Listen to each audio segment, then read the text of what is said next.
वालेकुम दोस्तों, मैं आपको एक वीडियो दिखाने वाला हूं जो कि एक हिंदू भाई है और एक पंडित को बता रहा है कि कुर्बानी कैसा होता है, कौन लोग हैं, क्या है। वो पूरा वाकया वीडियो में दिखा रहा है। अब देखें इस वीडियो को, अच्छी लगी तो शेयर जरूर करें। गुरुजी, मेरा आपसे निवेदन है, आप जिस दिन कुरान के हिंदी वर्जन को पढ़ लेंगे हाँ, तो मुसलमानों के बारे में मान्यता ही आपकी बदल जाएगी। जी, जो जी। मुसलमान दिखता है वो मुसलमान नहीं है सर। अच्छा, जो मुसलमान है ही नहीं, जो दिखता है। फिर मुसलमान तो वो है जो अपने पड़ोसी को भूखा नहीं देख सकता। वाह, ईश्वर अल्लाह ताला ने कुरान के अंदर पढ़ा, कुरान के अंदर बताया है कि पड़ोसी नाराज में नाराज, डायरेक्ट उसने कह दिया सर।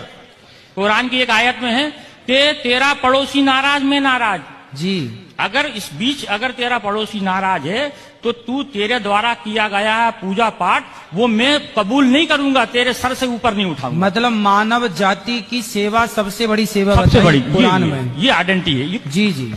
कुरान जो है फिर क्या, फिर ये बकरों की बलि की प्रथा। इब्राहिम सलाम ने जी, जब उनने ईश्वर ने, शैतान ने उनको भड़काया जी, तो ईश्वर ने कहा कि मेरा सच्चा बंदा होगा तो मुझे नहीं छोड़ेगा। जी, शैतान से कहा मुझे नहीं छोड़ेगा ये, जी, जी, आप उसके लिए बेफिक्र रहो, मेरा सच्चा बंदा है, मेरी इबादत करेगा। जी, फिर उनको औलाद पैदा होती है। हाँ, इंसानी कल्ब के अनुसार स्वार्थी होता है इंसान। जी, जैसी औलाद पैदा हुई तो वो ईश्वर की आराधना में थोड़ा लापरवाही करने लगा, बिल्कुल तो भूल शैतान जाता है। भूल जाता है, क्योंकि 60 साल की उम्र में जिसको बच्चा पैदा हो उसकी कितनी खुशी होगी। बिल्कुल तो बिल्कुल। उसमें उन्होंने उसमें लापरवाही कर दी। शैतान ने जाके ईश्वर से कहा हाँ, कि ये ईश्वर, देखा मैंने तुझसे कहा था इसको मत दे। हाँ, लेकिन ईश्वर के नहीं, मेरा सच्चा बंदा है, वो आज है, आज कल आ जाएगा वापस, जी, दुनिया नहीं आएगा, तो उनके देख आएगा वापस। तो ईश्वर ने आप इब्राहिम सलाम को ख्वाब में जो है एक बसारत दी कि ए इब्राहिम कुर्बानी, कहा कुर्बानी, हाँ, शब्द कहे तो इब्राहिम सलाम ने उस वक्त के हिसाब से 100 ऊंटों को जुबा कर दिया, कुर्बान कर दिया। 100 ऊंटों को, 100 ऊंटों को कुर्बान कर दिया, क्योंकि अल्लाह की तरफ से कुर्बानी का मतलब होता है अपने लिए किसी चीज का त्याग कर देना। कुर्बानी का मतलब ये नहीं जानवर को काट देना। अच्छा, अपने लिए त्याग कर देना किसी चीज का, उसका नाम कुर्बानी है। अपनी बुराइयों का त्याग कर देना। हाँ, ठीक तो है। फिर इसके बाद ऐसे करके 3 दिन तक उनको ख्वाब आए। फिर उन्होंने चौथे दिन अल्लाह ताला से कहा, अल्लाह ऐसा क्या मामला है कि इतनी कुर्बानी देने के बाद तू मुझसे नाराज है, मेरी कुर्बानी को कबूल नहीं कर रहा। तो अल्लाह ताला ने कही कि इधर से चौथे दिन उनको बशारत हुई कि दुनिया के अंदर सबसे ज्यादा जिससे तू मोहब्बत करता है उसकी कुर्बानी। अच्छा, तो अब उन्होंने फिर अपनी पत्नी से कहा कि अल्लाह की तरफ से ऐसा आया है कि कुर्बानी मांग रहे हैं।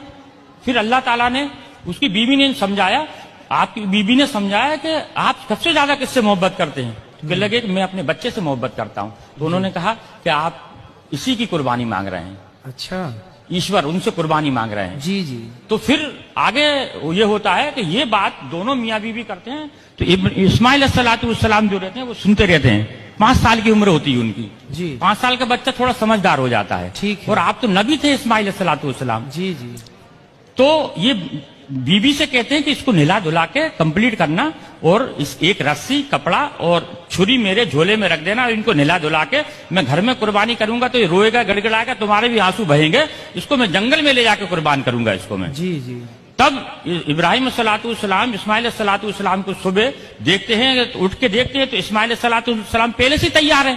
जी, उनको हो सकता है आज जल्दी नींद खुल गई होगी, इसलिए जो है खुल गई इनकी। जी, जब ये आगे, जब उनको जंगल में लेके जाते हैं, जब उनके हाथ पैर बांधने लगते हैं तो इस्माइल सलाम ये कहते हैं कि अल्लाह ताला, अब्बा जान आप अपनी आंखों पे पट्टी बांध दो। जी, क्योंकि ईश्वर ने, यानी अल्लाह ने एक उनके ऊपर शर्त रखी थी कि इब्राहिम अगर तू अपनी औलाद की कुर्बानी देगा तो तेरी आंखों से आंसू का अगर कतरा भी गिर गया तो मैं तेरी कुर्बानी को कबूल नहीं करूंगा। अब बताइए सर। जी, जी, एक तो शर्त लगा दी बेटी की कुर्बानी की और आंसू की।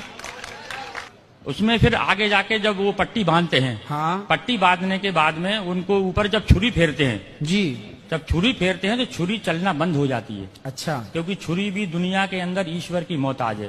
दुनिया के अंदर कोई भी, मैं आप, दुनिया की हर चीज ईश्वर की मोहताज है। ठीक है। वो ईश्वर जब तक किसी चीज को आदेश नहीं देगा वो उसकी हिम्मत नहीं है कि वो उस पर किसी चीज पे चल जाए। जी, जी, फिर जब वो जबरदस्ती फेरते हैं तो मैं की आवाज आती है सर। मैं। ये सब किताबों के अंदर लिखा है। जी, जी, मैं की आवाज आती है तो देखते हैं कि मेरे बेटे के अंदर से मैं यानी घमंड, अभिमान। मैं का कुरान का मैं अगर लिखा है मैं का मतलब होता है घमंड, जी कि मेरे बच्चे के अंदर से मैं की आवाज आई।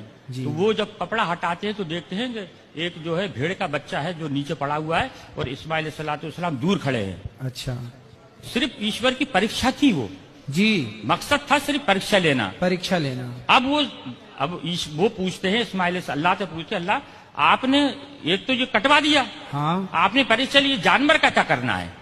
तब उन्होंने ये कहा था कि इसके 3 हिस्से करो, एक आप खाओ, एक पड़ोसी में बांटो और एक गरीबों को दो। फिर उन्होंने कहा कि ये वाली जो चीज है कुर्बानी, यानी ईश्वर की तरफ से दी गई हर चीज की कुर्बानी मुसलमान के लिए जायज है।